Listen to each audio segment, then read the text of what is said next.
So good, so good, so good. Ready to rack to school and save big? Get to your Nordstrom Rack store today for thousands of deals from just $20. Because I want to look fresh.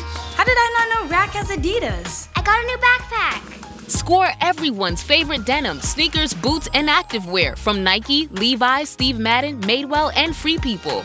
Great brands, great prices. Everyone's got a reason to rack. Shop Nordstrom Rack and make it the best school year ever. This Friday, Jamie Lee Curtis and Lindsay Lohan are back to switch things up in Disney's Freakier Friday. Totally, yes. It's an absolute riot, and the only movie that can be described as So much weirder than the last time. What last time? it's the frequel You ready? we've been waiting for.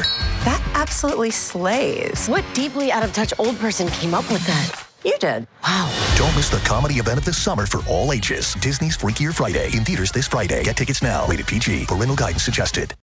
This episode is brought to you by the world's first reposado from Tequila Herradura. Made with slow-cooked, hand-harvested agave sealed into oak barrels and aged 11 months. Before being enjoyed in your glass.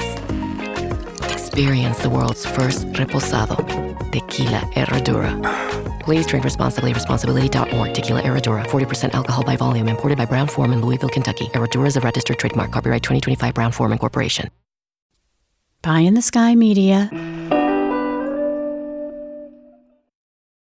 This series contains adult language and descriptions of graphic violence throughout. Listener discretion is advised.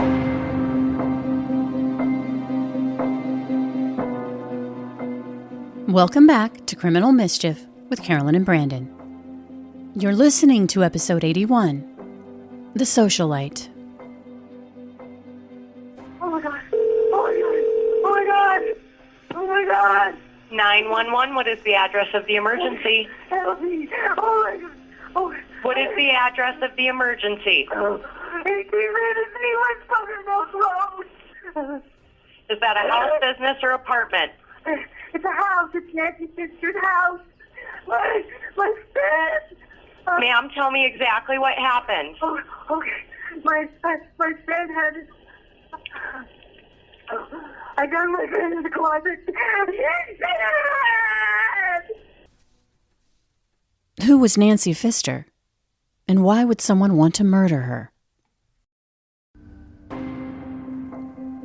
Nancy Pfister was born in 1956.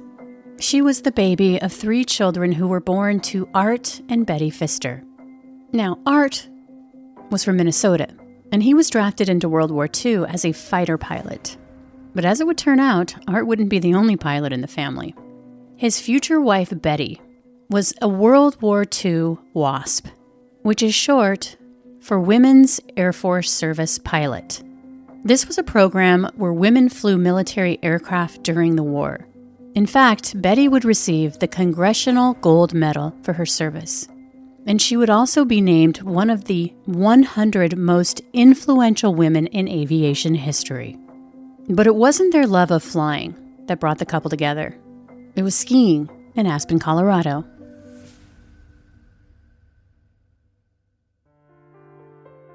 After the war, Art had visited Aspen to ski and loved it so much that he decided to stay.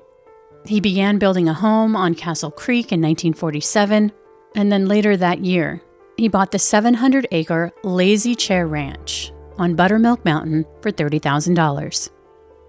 Art and Betty would meet on the slopes, and then they would marry in 1954. They went on to have 3 daughters, Suzanne, Christina, and Nancy. At first, Art raised cattle on his ranch, and he had horses. But he was a visionary, and he had big plans for his land. He went to a friend who just so happened to own a large piece of buttermilk property, and together they would develop Buttermilk Mountain into a ski area in 1958, so 2 years after Nancy was born. The bold move would solidify the Pfister family as Aspen royalty. They would go on to play a huge role in Aspen basically becoming the ultimate playground for the rich and famous. World-class skiing, a vibrant art scene, upscale shopping and dining. And growing up, Nancy had a front row seat for it all. Her parents were adventurous and fun, totally plugged into the social scene. Her childhood was a fairy tale. And as she matured, Nancy became Aspen's it girl. Everyone wanted to be in her orbit. When she was young, she had been briefly engaged to actor Michael Douglas, partied with Jack Nicholson, and journalist and author Hunter S. Thompson, and Nancy traveled the world. She had the spirit of adventure flowing through her veins, but she always came back to Aspen. And her father would build her a home on Buttermilk Mountain, and it's here that she would go on to raise 2 children as a single mom. By 2013, Nancy Pfister was 57 years old and an empty nester, and she had another big trip planned to Australia for 6 months. Her plans included renting out her home while she was gone. So in the fall of 2013, she placed an ad in the newspaper advertising her 4,400 square foot home for rent. Nancy felt she'd struck gold when she met 65-year-old Trey Styler and his 62-year-old wife, who was also named Nancy. From the moment that the Stylers pulled into her driveway in their Jaguar, everything felt right. The Stylers had been married for decades, and they had quite a story to tell. Trey had been an on-the-rise anesthesiologist in Denver when he met his Nancy. So Trey and Nancy worked at the same Denver hospital. He was a doctor and she was a nurse, and they would go on to get married and enjoy a long and fruitful marriage. They had a big home in an upscale neighborhood, but their world would come crashing down in the early 2000s when Trey was diagnosed with Lou Gehrig's disease, a condition that rendered it impossible for him to continue practicing medicine. He would be forced to give up his practice a few years later. But by then, Nancy had become an expert on growing giant water lilies. The couple was passionate about them, and Trey helped her with her gardening business. However, the Stylers' finances continued to freefall after 2 protracted legal battles had left them in a bad way financially. But Nancy Styler had a plan to change their bleak financial future. A grand plan to open a medical spa. As a nurse, she'd be able to provide expensive treatments for the rich and famous. And what better place to offer these expensive services than at Aspen's historic Hotel Jerome? Located in the heart of Aspen, Hotel Jerome was built in 1889 by a Jerome Wheeler during the Silver Boom. The Hotel Jerome was Aspen's original luxury hotel. But the Silver Boom would eventually bust. But thanks to Nancy Pfister's family, after World War II, Aspen would be developed into a world-class ski resort, and the Hotel Jerome was primed for a piece of it, playing host to the rich and famous. And it's here that the Stylers had set their sights on opening their medical spa. And it just so happened that Nancy Pfister, with connections all over town, loved the Hotel Jerome. And she loved the Stylers. And pretty much it was all settled. The Stylers would rent out Nancy Pfister's home for 6 months, paying her $4,000 a month for rent. The agreement called for a $12,000 deposit. The Stylers would pay Nancy Pfister $6,000 of the deposit up front, and they would pay the additional $6,000 when they first moved in. It was great. The trio got along so well that Nancy Pfister offered to let the Stylers move in a few weeks early as she was getting ready for her trip to Australia, which they did. Nancy Pfister was so bullish on the couple's plans for a business that she threw a party at her house for them and invited all of her rich and famous friends, basically the who's who of Aspen, and the party was a rousing success. But there's a thing about new relationships. They're hardly forged in fire. In a short amount of time, the Stylers and Nancy Pfister threw their lot in with each other. It was all still quite a bit flimsy, and underneath the surface, small cracks were beginning to form as they cohabitated together before Nancy took off for Australia. Nancy Styler felt that once the couple had signed on the dotted line and moved in, that Nancy Pfister had been on best behavior, but that after they moved in, she'd become a tyrant, according to Nancy Styler. And the thing is that Nancy Pfister was beloved in the community, but she also had a reputation for rubbing some people the wrong way. I mean, she was a woman who was used to getting what she wanted, when she wanted it, how she wanted it. And if you stood in her way, well, she also had a reputation for being loud about it. During the weeks that the couple had lived with Nancy Pfister, they felt that they weren't being treated as equals. And Nancy Styler felt that Pfister was treating her like a slave. And she didn't like it that Pfister walked around the house naked in front of her husband. But Trey would caution his wife to be patient, that soon Nancy Pfister would be leaving for her trip and they'd have the place all to themselves. Well, sort of. Catherine Carpenter, or Kathy, was Pfister's personal assistant. The house sort of came with Kathy.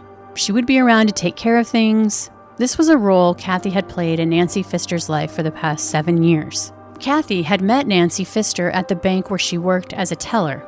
They'd actually struck up a friendship, and Nancy had invited her to lunch. And then she asked Kathy if she'd like to become her personal assistant when she wasn't working her teller shifts at the bank. Kathy would do stuff like drive Pfister around, run errands, and help her when she was out of town. Over the years, it wasn't all work and no play. Through Pfister, Kathy was able to enjoy some of the fringe benefits of being a personal assistant to a socialite in Aspen. So, in November of 2013, Nancy finally heads off to Australia, knowing her house is being taken care of by the Stylers, and that Kathy is there too to make sure that her dog, Gabe, was in good hands. Part of the rental agreement was that Nancy Pfister's dog, Gabe, came with the house.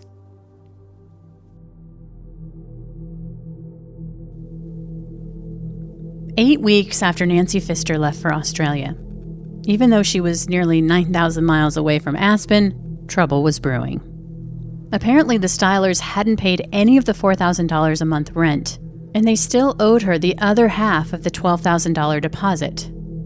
Pfister told the Stylers that they needed to pay what they owed, but the Stylers pushed back, because according to them, there were some issues with the utilities and some of the appliances weren't working. The relationship between the three had become so toxic that Nancy Pfister would send Kathy an email saying, quote, "Help me. Get them out of there. Find me new renters. Get me my money. Help me. Anything. Nancy." On January 16th, Nancy Pfister's attorney would reach out to Trey Styler about the non-payment, to which Trey replied, quote, "I don't know why Ms. Pfister is distressed. Perhaps she expected more communication from us. There is no cause for concern here. We recognize that we owe Ms. Pfister some money and fully intend to pay fully. The $10,000 check we expected to receive last week has not yet arrived here in Aspen, and the moment it clears, Ms. Pfister will be paid in full."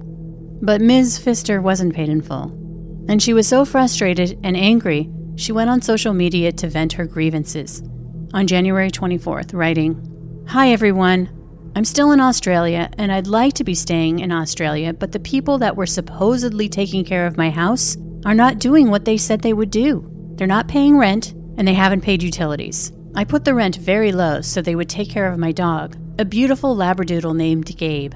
If you have any ideas how to help me get someone in there by February 22nd, that would be great. Thank you." The Stylers were friends with Pfister on social media, so they were outraged when they saw the post. In the competitive field of health and wellness, they felt that Nancy had torched their reputations. In a world where word of mouth is everything, the Stylers were not happy. In fact, the relationship had devolved to such a state that they actually refused to speak with Pfister over the phone. And so Kathy, Pfister's personal assistant, became the go-between. But not for long, because Nancy Pfister was coming home 3 months early from her trip. She told the Stylers that she would be back in town on February 22nd and that they needed to be out of her home when she returned with their belongings gone. And true to her word, Nancy Pfister flew home, and Kathy would be there to pick her up at the airport. And when Kathy and Nancy arrived back to her home, the Stylers were gone. But they'd had to temporarily leave behind their expensive spa equipment, a critical piece in their plans to open a new business. They wanted to come back and get the equipment, but the day that Nancy returned, she made it clear to the Stylers that they were not to enter her house to get the rest of their stuff, and that they wouldn't get their equipment until they paid her $14,000 for unpaid utility bills and damage to her place. 2 days after Nancy Pfister had returned, she was still jet-lagged. And so on February 24th, Kathy would place a Do Not Disturb sign on Nancy Pfister's bedroom door. She didn't want anyone interrupting Nancy Pfister, who needed some much-needed sleep. And Kathy left to go work at the bank. 2 days later, Kathy was working another shift at the bank when she saw a friend of Nancy Pfister's, who walked up to her teller window. Kathy could barely contain her anxiety when she asked her if she'd seen or talked to Nancy. The woman shook her head, like, no. Kathy then explained to her that she hadn't spoken to Nancy in 2 days, which was totally out of character for her. She was also worried about Gabe, Nancy's dog. Who was looking after him if Nancy had taken off? The woman was confused by Kathy's sense of urgency. She knew that Pfister could be impulsive. I mean, case in point, Nancy was supposed to be on a trip to Australia until May, and here it was only February, and she had suddenly returned to Aspen. Nancy had always lived the life of a socialite. But Kathy wasn't convinced, and by the end of her shift, she was driving up to Nancy's secluded home on Buttermilk Mountain. It was around 5:45 when Kathy walked through Nancy's front door, which was weird because it wasn't locked. But she felt relief wash over her when she heard Gabe barking. This feeling was short-lived. As she observed, Gabe's food bowl was empty, and he'd gone to the bathroom multiple times inside the house. Kathy crept up the carpeted stairs, calling out Nancy's name, but there was only silence as she slowly made her way toward the master bedroom, something she'd done 1,000 times before, but this time, everything felt off. Inside Nancy's room, she saw a swipe of blood on the headboard of her sleigh bed frame. The queen-sized mattress was a mess of blankets, but there was no Nancy. And at the same time, Kathy was hit with a god-awful smell when she got closer to the master closet.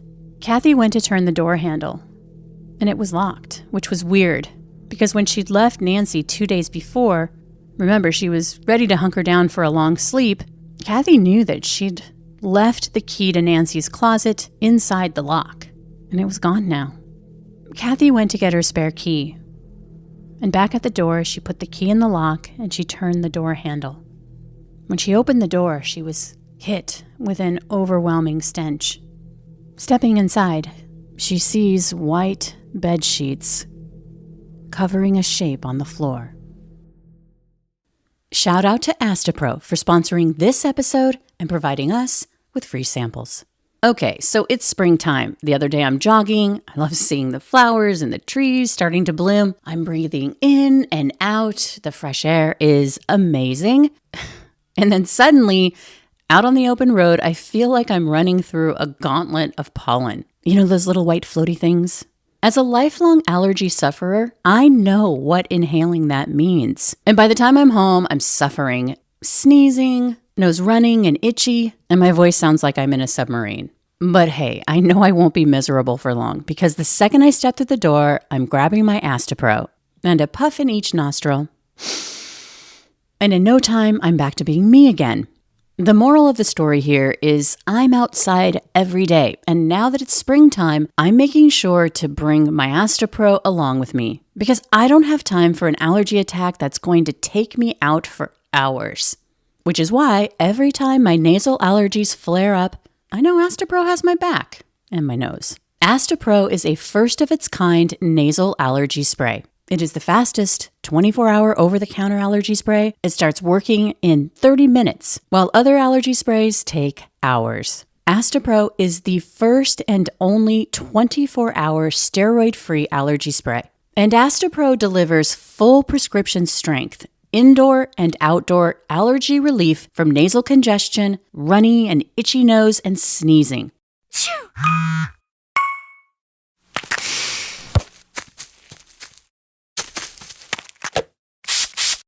Get fast-acting nasal allergy symptom relief with Astapro. Go to astaproallergy.com for a discount so you can Astapro and go today.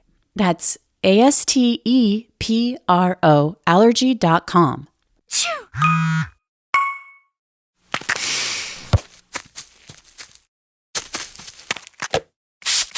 Astapro and go. Use as directed for relief of nasal congestion, runny nose, sneezing, and itchy nose due to allergies. It's Wednesday, Adams. I see you're trying to distract yourself from your own banal thoughts. Let me help. Here's a recording thing made of my latest root canal.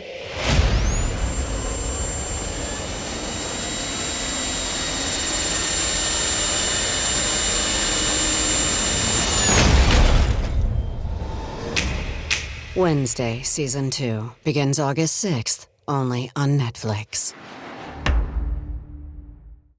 Make your next vacation unforgettable on Royal Caribbean's newest ship, Star of the Seas. It's everything you've loved about every family vacation you've ever been on, with mind-blowing thrills at the largest water park at sea, 7 onboard pools for every level of chill, more than 40 ways to dine and drink, and even more to enjoy at our award-winning private island, Perfect Day at Coco Cay. This is the new Star of the Seas. Click or tap the banner to find out more.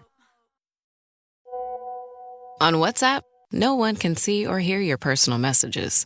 Whether it's a voice call, message, or sending a password. To WhatsApp, it's all just this. So whether you're sharing the streaming password in the family chat or trading those late-night voice messages that could basically become a podcast, your personal messages stay between you, your friends, and your family. No one else. Not even us. WhatsApp. Message privately with everyone. Oh my God. Oh my God. Oh my God. Oh my God.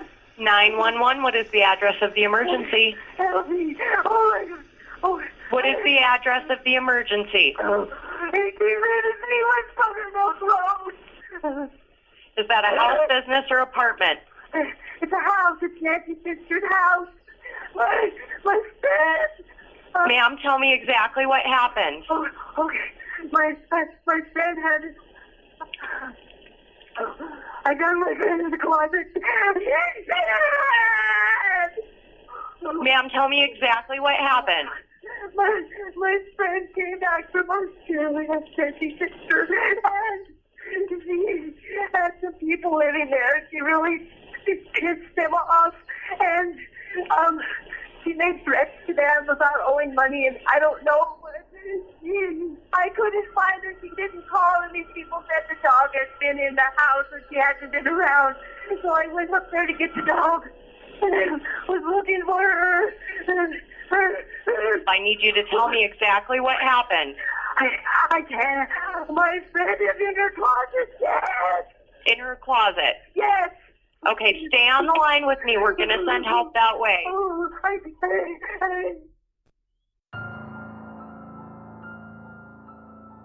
The 911 operator would ask Kathy to check for a pulse. But by then, a hysterical Kathy had already fled the home. During that 911 call, she would say that she saw that Nancy was covered in blood and that she was driving down Buttermilk Mountain headed for the police station. The operator asks Kathy to pull over and to wait for police to come to her location. And when deputies arrive, Kathy is so distraught that she's taken to the hospital immediately and given a sedative. Meantime, investigators arrive at Nancy's house. They enter the master bedroom closet. They see the sheets covering a shape on the floor. A deputy bends down, peels back the covers, exposing a jumble of towels around a black garbage bag and what appears to be a human shoulder. He feels for a pulse, but doesn't find one. The body had been wrapped in multiple bags, and at this point, it isn't clear who the victim is until the plastic bags would be pulled down, revealing blonde hair. During autopsy, it would be confirmed that the victim, shrouded in those sheets, was Nancy Pfister. The cause of death was blunt force trauma to the head. It was believed that she'd been dead between 36 and 48 hours. It was determined that Nancy had no defensive wounds and there were no signs of a struggle, which meant Nancy had been brutally murdered, struck in the head multiple times with a blunt object while she was sleeping. A forensic team would begin the process of scouring Nancy Pfister's home. But one thing was obvious. There was no evidence of a burglary, and that whoever had killed Pfister had taken the murder weapon with them. The investigators knew that they had to speak with Kathy Carpenter right away. Remember, Kathy had been given a sedative, but by 9 p.m., she was ready to sit down and speak with investigators. And right away, Kathy would tell them about the couple who'd been renting Nancy's house. She believed that the Stylers were the killers. She explained that the Stylers, knowing that Nancy would be back, had rented a room at a motel in Basalt, about 25 minutes away from Aspen. How the Stylers were embittered that Pfister had refused to let them get their expensive spa equipment until they coughed up the $14,000 that Nancy Pfister said that they owed her, money they just didn't have. Kathy would also say that she heard Nancy Styler on multiple occasions say that she was going to kill Nancy Pfister, and that Trey had a bad temper. How on February 24th and 25th, Nancy Styler had texted her saying that they were cleaning Nancy's house and moving their belongings, which was weird because Pfister had made it clear that the couple was not allowed back in her home until they paid the money. The following morning, after Nancy Pfister's body had been found, investigators had obtained a search warrant for the Stylers' motel room. As they went inside of room 122, detectives would get an up-close look at how Trey's illness had ravaged the lower part of his body when they took photographs of the couple, obviously to document any unusual or unexplainable wounds that might indicate a struggle with Nancy Pfister. Trey's upper body was in decent shape for a man his age. From the waist down, he appeared emaciated. His legs were extremely thin. The couple were brought down to the station to be interviewed, and DNA was collected from them both. During these separate interrogations, Trey and Nancy Styler would adamantly deny having anything to do with Nancy Pfister's murder. They would say that on February 25th, the Stylers had returned to Buttermilk Road and found that Nancy Pfister wasn't home. So, along with their movers, they loaded up the rest of their things, and they went back on the 26th and did it again, and there was still no sign of Pfister. The Stylers also said that they were together the entire time, that they never separated. So, essentially, they were each other's alibis. Ultimately, the Stylers would be released. There was no physical evidence tying them to the crime, at least at that time, because the results of the forensic evidence that had been collected still hadn't come in yet. But that didn't mean that investigators were done with the Stylers. In fact, after the interviews, investigators would learn that Nancy Pfister's queen-size mattress had been flipped over, and that the underside of the mattress had large, fresh bloodstains on it. Knowing the physical and medical state of Trey, it was difficult for them to believe that he could have flipped a queen-size mattress from one side to the other on his own. And there was other circumstantial evidence piling up that spoke to Trey Styler's state of mind in the days before Nancy's murder, and also the Stylers' larger financial situation. Investigators had learned from an employee at Alpine Bank that Trey had gone there 4 days before Nancy Pfister returned from Australia, applying for a $25,000 to $50,000 loan. He said he needed the money to pay first, last, and deposit for a new home, and he went on to overshare, saying that he was being asked to leave Nancy Pfister's home on short notice, and he also said that he needed the money for a business venture and that Nancy Pfister was a mean person, adding, if something were to happen to Pfister, it would be best for all involved. When the loan was denied, Trey would tell the bank manager that he could commit suicide, that he had $1 million life insurance policy that would ensure some security for his wife, Nancy. A few days later, Trey went into a jewelry store, looking to pawn one of his wife's rings, a 3-carat pear-shaped diamond ring with 2 1-carat diamonds on either side. Trey said he needed the money to open a spa at the Jerome, and that he had to move out of his house in 3 to 4 days. The jeweler made an offer, but it was so low, Trey didn't just refuse the offer, but he lowered his head, hunched his shoulders, and didn't speak for some time. When he finally looked up, in front of the jeweler, he threatened to kill himself. Then, he eventually shuffled out the door. One of the last emails that Trey would send to Pfister, he said, quote, "Be careful what you wish for. You may get more than you expect." The case would make a dramatic turn on February 28th, 2 days after Nancy Pfister's body was found in the closet. A maintenance worker for the city of Basalt would call 911. He'd found a bag of trash in a receptacle in front of Alpine Bank, which just so happened to be directly behind the motel where the Stylers were staying. The heavy-duty trash bag caught the maintenance worker's attention because it was like 25 pounds, which was odd for that type of receptacle. So he looked inside and found a jewelry box filled with stickers and old photographs and empty prescription bottles with the name Nancy Pfister, and immediately it all clicked. By then, the gruesome murder of the Aspen Socialite had captured media attention across the nation and around the world. The maintenance worker recognized Nancy Pfister's name because he'd read a news report about her murder in the local paper that morning. When the investigators got their hands on the bag, they would recover an old bloody hammer. There were numerous credit cards belonging to Pfister, her passport and driver's license, and other documents. Inside that bag, they also found registration papers for the Stylers' vehicle and additional paperwork, which included their P.O. box. 3 days later, a key to Pfister's master bedroom closet was discovered near a trash can, which was just outside the Stylers' motel room. The key, which was given to investigators, was labeled Owner's Closet. By then, the hammer that had been found inside the garbage bag had been determined to be the murder weapon. The blood on the hammer belonged to Nancy Pfister, and Trey Styler's DNA would be found on the weapon. These developments would lead to the arrest of Trey and Nancy Styler, who continued to deny any involvement in the murder. But investigators were suspicious. They certainly didn't think they had a slam dunk because everything wasn't adding up. If the Stylers were the killers, they struggled with their apparent carelessness. The garbage bag, conveniently found stuffed in a waste receptacle near where the couple had been staying, and then the employee finding the key to Nancy Pfister's closet right by their motel room door. I mean, why would you leave a key that would connect you to a murder right by your hotel room? They had to wonder, were the Stylers being framed? And if so, by whom? The logical question would be who would have the motive and the opportunity. The key to the closet that was found by the Stylers' hotel room, when it was tested, didn't have the Stylers' forensic evidence on it, but Kathy Carpenter's. In fact, Kathy Carpenter was still on their radar. Kathy had consented to a polygraph examination 2 days after she'd found Nancy's body.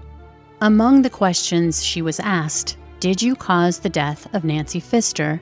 And do you know for sure who caused the death of Nancy Pfister? Kathy would answer no to both, but the polygrapher said her answers were deceptive. Trey Styler had also failed his polygraph test. Kathy was the last person to see Nancy Pfister alive.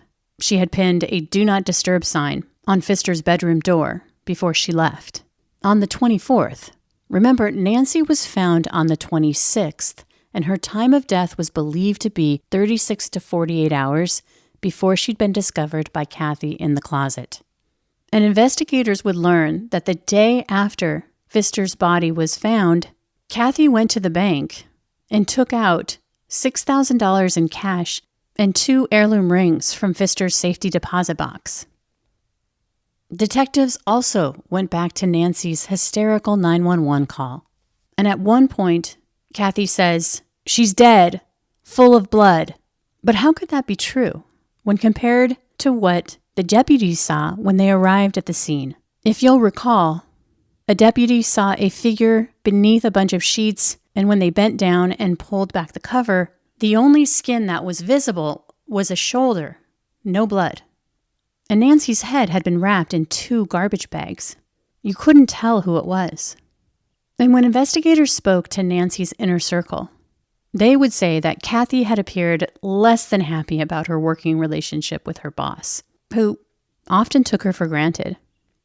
And Kathy had become close to the Stylers when her boss was out of town. The 3 of them had started hanging out, publicly trash-talking Nancy Pfister. Kathy Carpenter would be arrested 11 days after Trey and Nancy Styler. She was the 3rd person charged with Nancy's murder. Despite Kathy's denials that she had nothing to do with Nancy's murder, investigators believe that she had worked with the Stylers to carry out the murder. But the investigation would be turned on its head once again a week before the preliminary hearing. Trey Styler would come forward. He wanted to make a deal with prosecutors. He would confess that he and he alone murdered Nancy Pfister.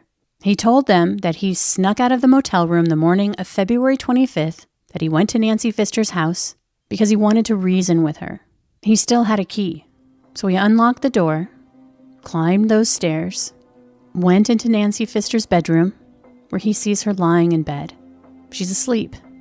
She's wearing an eye mask. he didn't realize that she had earplugs in as he begins talking to her. He says that when she doesn't respond, he just goes into a rage and begins bashing her head multiple times with a hammer. He then explains that in an adrenaline-fused frenzy, he was able to move her dead body to the floor, drag her to the closet, wrap her in garbage bags and sheets, and then flip over the queen-size mattress. But Trey's plea deal stipulated that in exchange for his cooperation, charges would be dropped against his wife and Kathy. He did this alone. Investigators weren't convinced that he acted alone, but without any physical evidence connecting the women to the murder, they agreed to the deal. Nancy would be released with prejudice, which meant she could never be charged with the crime. But Kathy was released without prejudice, which meant she was still under suspicion. In June of 2014, Trey would be sentenced to 20 years in prison for the murder of Nancy Pfister. In August of 2015, Trey Styler would hang himself in his prison cell. But the story doesn't end here. Up next, my co-host Brandon Morgan and I will discuss some details about the case that didn't make it into this episode. We'll talk about a book that was written by Nancy Styler and the $1 million life insurance policy that she collected after his suicide. So stay with us for more Criminal Mischief with Carolyn and Brandon, our bonus content. And as always, thanks for listening. From Cloud 10, Criminal Mischief is a pie-in-the-sky production recorded in the beautiful Pacific Northwest. We're produced by Brandon Morgan and myself, music by Soundstripe. I'm Carolyn Osorio, your writer and host.